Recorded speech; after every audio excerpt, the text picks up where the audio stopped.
வணக்கம். தகாத உறவுக்காக குழந்தைகளை கொலை செய்த வழக்கில் தற்பொழுது குன்றத்தூர் அபிராமிக்கு விதிக்கப்பட்ட ஆயுள் தண்டனையை ரத்து செய்ய வலியுறுத்தி தற்பொழுது அவர் உச்சநீதிமன்றத்தில் பார்த்தோமேனால் மேல்முறையீடு செய்ய தற்பொழுது திட்டமிட்டிருக்கிறார்.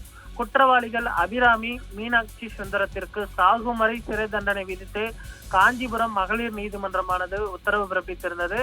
அபிராமி தாக்கல் செய்த மேல்முறையீட்டு மனு மீதான காவல்துறை பதிலளிக்க தற்பொழுது பார்த்தோம்னால் நீதிமன்றம் உத்தரவிட்டிருப்பதும் குறிப்பிடத்தக்கது. டிக்டாக்கில் வீடியோ பதிவிட்டு பிரபலமான அபிராமிக்கு அப்பகுதியில் பிரியாணி கடையில் பணியாற்றி வந்த மீனாட்சி சுந்தரம் என்பவருடன் பழக்கம் ஏற்பட்டது. பெற்ற குழந்தைகளை கொன்ற தாய் அபிராமி தண்டிக்கப்பட வேண்டிய குற்றவாளி என்றும் தற்பொழுது நீதிமன்றமானது தீர்ப்பு வழங்கியிருந்தது. குன்றத்தூர் அடுத்த 3ஆம் கட்டளை பகுதியை சேர்ந்தவர் விஜய். இவர் தனியார் வங்கி ஒன்றில் பணியாற்றி வந்தார். இவரது மனைவி அபிராமி. இந்த தம்பதிகளுக்கு பார்த்தோம்னால் அஜய் என்ற மகனும் கார்னிகா என்ற பெண் குழந்தையும் இருந்தனர்.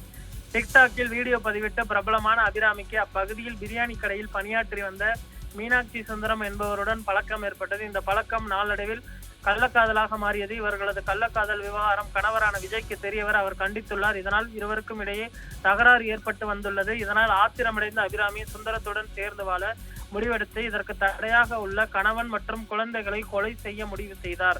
கடந்த 2018ஆம் ஆண்டு தனது 2 குழந்தைகள் மற்றும் கணவருக்கு பாலி தூக்க மாத்திரைகளை கலந்து கொடுத்துள்ளார். அதில் அதிர்ஷ்டவசமாக விஜய் உயிர் தப்பினார். இருப்பினும் 2 குழந்தைகளும் உயிரிழந்த சம்பவம் கடும் அதிர்ச்சியை ஏற்படுத்தியது. இந்த வழக்கினை விசாரித்த காஞ்சிபுரம் மகளிர் நீதிமன்றம் பார்த்தோமேனால் அவர்களுக்கு சாகுமுறை ஆயுள் தண்டனை விதித்திருந்தது. இந்த நிலையில் தற்பொழுது அந்த தண்டனையை ரத்து செய்ய வலியுறுத்தி தற்பொழுது அபிராமி சார்பில் சென்னை உயர் நீதிமன்றத்தில் மேல்முறையீடு செய்யப்பட்டிருக்கிறது. இந்த வழக்கில் விரைவில் விசாரணை வரும் என எதிர்பார்க்கப்படுகிறது.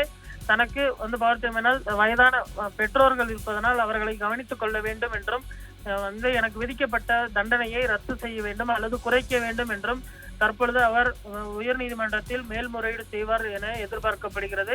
இந்த வழக்கு விரைவில் விசாரணைக்கு வரும் எனவும் அதில் அபிராமி மற்றும் மீனாட்சி சுந்தரம் சார்பில் வக்கீல்கள் ஆஜராகி வாதிடுவார்கள் எனவும் எதிர்பார்க்கப்படுகிறது.